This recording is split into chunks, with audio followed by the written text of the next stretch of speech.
Good morning, family. Good morning, family. Don't forget, grow some trees, grow some food, grow something.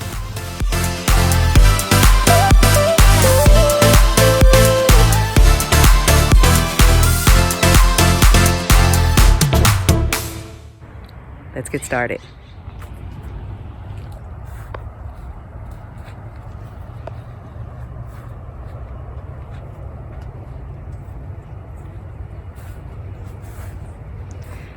Good morning, family. Whew, it is another hot one today, but right now it is 8 o'clock in the morning. I came out and there were no foxes, so I grabbed the lawnmower really quick and started cutting this grass. You would not believe how many times I had to stop to empty the bag into the compost bins. But I figured, you know what, this is the end of August. I might as well do a quick little tour. Look at this. I had been hoping for this to grow all the way in and cover that arbor.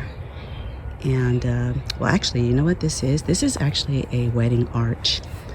I bought this for probably $20, anchored it into the ground, and every plant that I have growing next to it just kind of holds onto it and keeps it in place. So these are Sunny Susan Rose? Sunny. Anyway, it's another variety of the climbing black-eyed Susan that you guys always see over here on my big arch. Look at that, there's always that one orange flower up there. So like I said, I know the vine is still alive in there somewhere. It's just outnumbered by the black-eyed Susans. But this one is, I think it's Sunny Susan, this one is called. But it gets both varieties of a dark pink and a light pink. And I just love how it grew up over this little arch, and it gives it a really whimsical feel. I let it just kind of hang down, and the kids love it, especially my granddaughter. It makes her feel like a princess. This is my bed that took a huge beating this year. I mean, this poor bed has lost so many plants. And my two little yuccas that were in the middle are gone. Even my rose mallows didn't do that well this year. So it is the end of the season, so I will start cutting everything back down to the ground, and they will come back up again next year, and hopefully they will be a lot stronger. As you can see, my hibiscus are starting to get aphids all over them.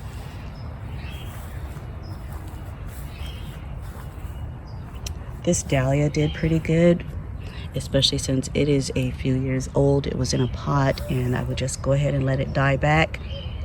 And I never did anything. And this year I actually put it in the ground, and it did really well this summer. This little hibiscus is also one of my favorite colors. I think it is just beautiful. And the plant is actually over here. And like I said, it did beautifully this year. These are all of the zinnias that popped up in my lawn, and I just relocated them. Every time I found one, I would just pop it out and pop it over here. And they're beautiful also. This is one of the plants that I picked up from the 99-cent only store. The same goes with these chrysanthemums. I've had these chrysanthemums for years, and they were in pots. So finally I just stuck them over here in the ground because, like I said, I lost so many plants over here. And they are spreading. They are getting really bushy now. Hopefully, because we're going into the fall, they're going to bloom again. They actually bloom twice a year for me. As you can see, my canna, oh, my poor baby, it took a beating this summer. It is so hot. So you guys know cannas out here, we don't need to overwinter them. They can actually stay in the ground all year long, and I can cut it down and I will get new sprouts in about a week. The same with the Tropicana over here. The Tropicana, it lost a lot of it, but it did give me a couple of blooms this year, but it's doing pretty good. Even my dynamite crepe myrtle, it's still getting some new blooms on there, but you know, it was spectacular a few weeks ago.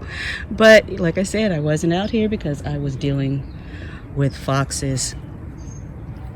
So the bougainvillea is not blooming like it was before either, but as you can see, it still has these beautiful pink blooms on there. So they had huge puffs all over it, but I had to trim it back. It was going a little crazy. Now, my pomegranate tree, you guys know I was so happy because I had so many blooms and all of this little fruit started to form, and I don't know if the squirrels did it or if it just dropped its fruit, but you know what it did do? It held on to one pomegranate, just one, and you know what? I am happy because this is going to be the first one that I actually get to pick. So trying to see if there was another one still on here, but nope, it's just that one. And this is the apple tree that I had on the other side of the yard that little nasty little rats ate all of my fruit off of it, but look how tall it is now. So it likes it over here in the new position. It's actually getting some new little growth coming out of there. And it still has that one tiny little apple on there. Thought about just pulling it off, letting the tree just start over, but kind of wanted to see what it was actually going to do, so I just left it on there. Now, down in here is a hot mess because the foxes were coming all through here and made a trail. They smashed a lot of my plants. The neighbor's grass is once again growing all through the fence. Look at my Mexican heathers are all smashed. The sweet pea bush. This hibiscus is just amazing. I love this hibiscus. This is brilliant.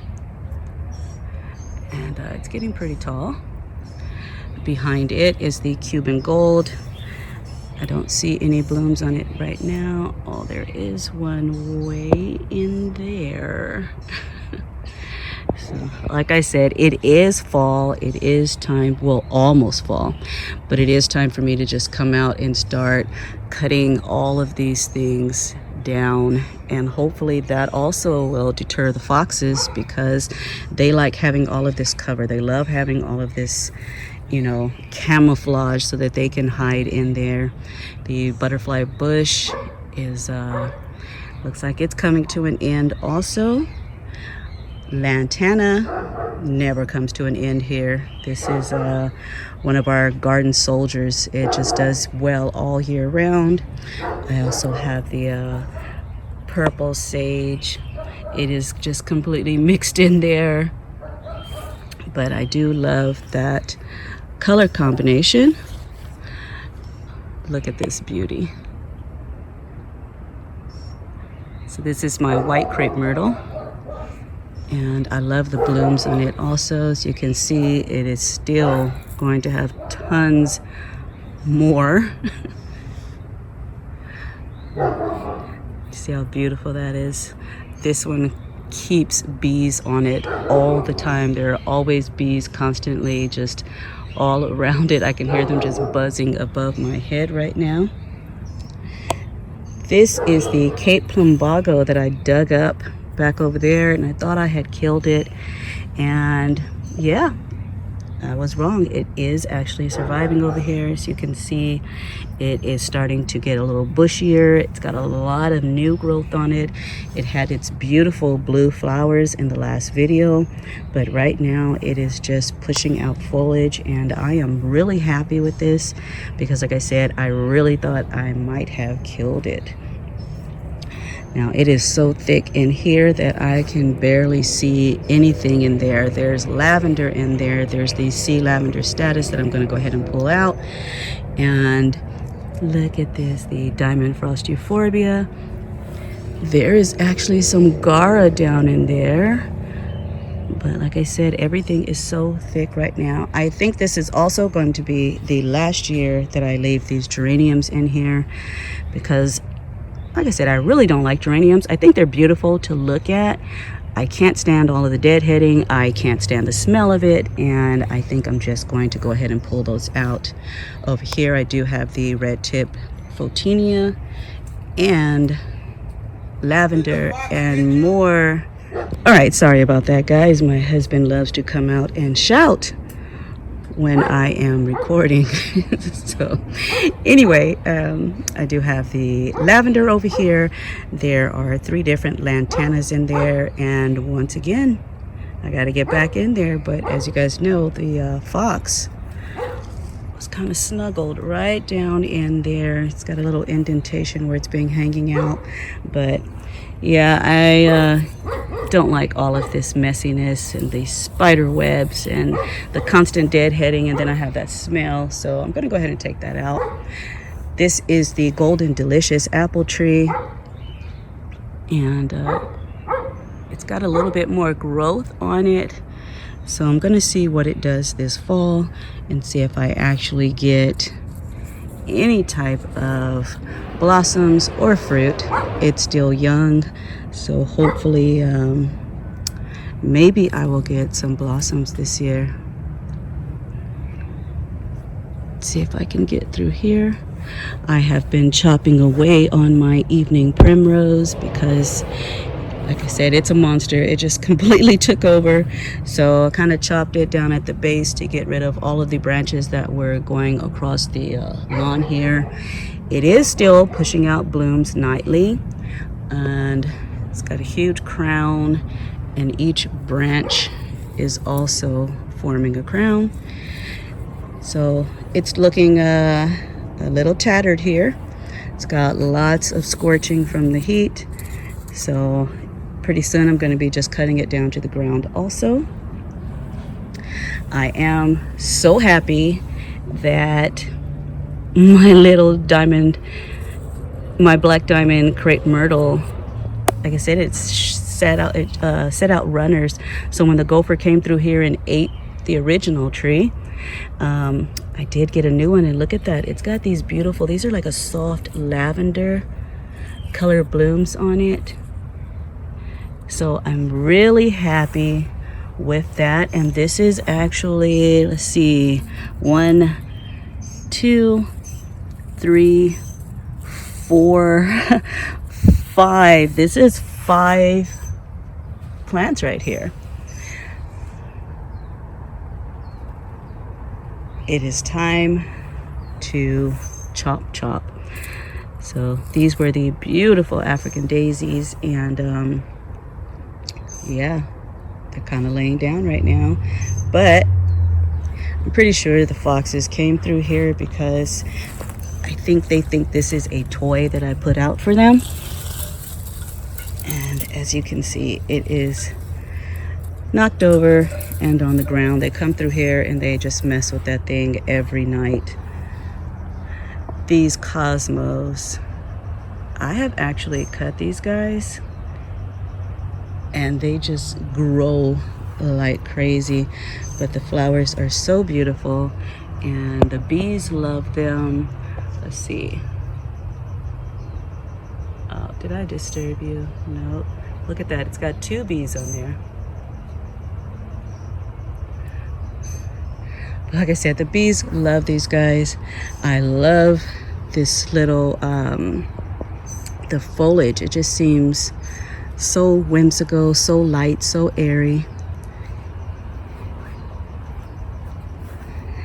They kind of take over, so these guys are, you know, monsters. Look at that. It just kind of started down there and it just goes all the way across. If this was to touch the ground, it would actually root everywhere that it's touching. So I'm thinking I might have to move my little fig tree for a minute, And yes, this is the little volunteer fig that grew up back over there in that back flower bed, and I dug it up. So no fruit, but it is a beautiful plant.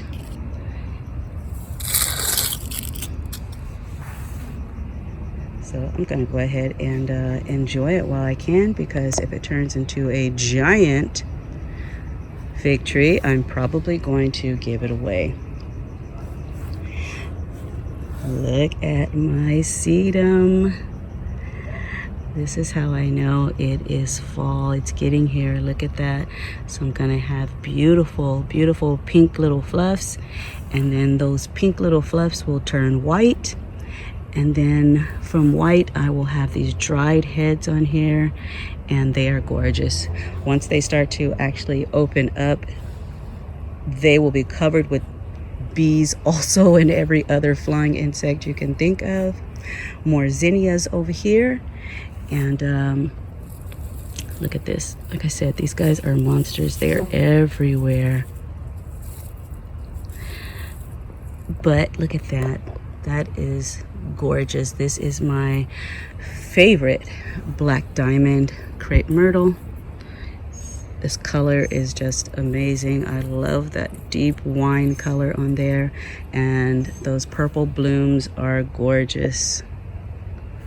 Since I'm over here, might as well keep going into the yellow bells. These are beautiful, and if this wasn't in a container, this would actually grow up into a huge tree also, but you can keep it trimmed back. They are beautiful, right along with my pink crepe myrtle that's right next to it. Alrighty, let's get out of here. You can see the bird of paradise in there, but it's done blooming for the season.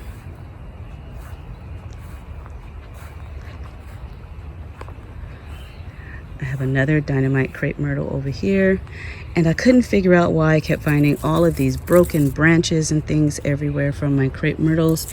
And I realized that the foxes were chasing these squirrels, and they were actually climbing through all of the crepe myrtles, and the foxes were right behind them also climbing across, and it was breaking a lot of my branches. Look at that, another beautiful bloom. So I have been neglecting this area over here completely because, as you know, the foxes were up here on top of the pond enclosure. And so I have not been sitting over here this summer, and I really need to get over here and clean this area up, but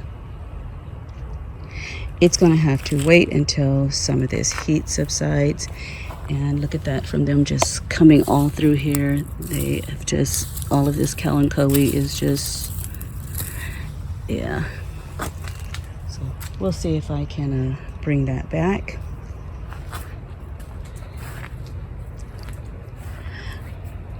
I have more cosmos over here, a few more zinnias that I just stuck in there. See this guy? Look at this. Like I said, they will bend over, and wherever they touch the ground, they will try to root. But this is landing actually on the sidewalk, so it's not actually getting the opportunity to set out roots. The canna that I transplanted over here is doing well. But like I said, I need to get in there and clean a lot of that up. Sorry guys, but I got to walk into the sunrise. So you guys can see all of the tomato plants. They're doing well. I do have one that is battling aphids. Let's see if I can get over here to it. Oh, you know, I hardly ever go in here, to show you guys. I walk through it, but I don't say anything. So this is a honey myrtle.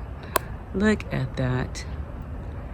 This was a little $5 tree that I bought at a plant sale at the University of Riverside.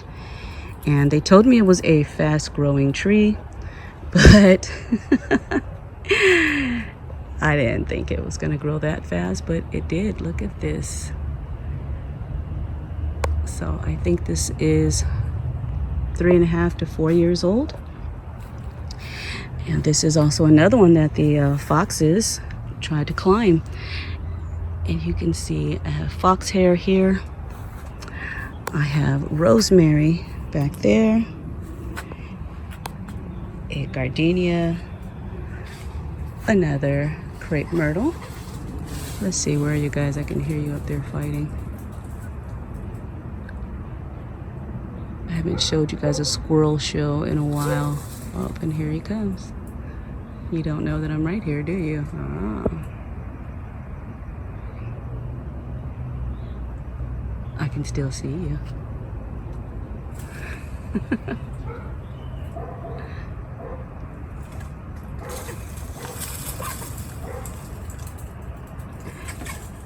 This is my entertainment every morning, you guys. And there they go, straight through the bushes. All right, anyway, let's go back. So we have the grapevines doing pretty well over here. Yes, I can still see you in there. He's going along the back of the fence, right behind the hedges. And then the other one is right above in the tree there. But once again, beautiful, beautiful crepe myrtle. You guys know I love crepe myrtles. They are my favorite flowering tree. Alrighty, and I think I am going to end the tour right here. I think the foxes kind of made my decision for me on the succulents, because look at this. It is just, yeah. So I don't know, I think I will start with cutting them down and then seeing how I feel about it afterwards. But right now, I have to go and clean up that mess under there, because it's starting to smell like I have a dog and I don't have any pets. And there's a reason I don't have any pets. But I'm gonna leave you guys with my other arbor, because I am just so happy that this pink bower vine has finally decided to take off, and it has made it to the top and is actually starting to go across the other side. So once again, like I said, I have broken branches and I couldn't just, figure out where these guys were coming from. But now I know. I even came out one day and this was unplugged. So I guess I'm over here. I guess they thought the weight would, the cord would hold their weight. But all right, the grandson is calling my name, so I'm going to go ahead and end this video right here. And I will see you all in the next video.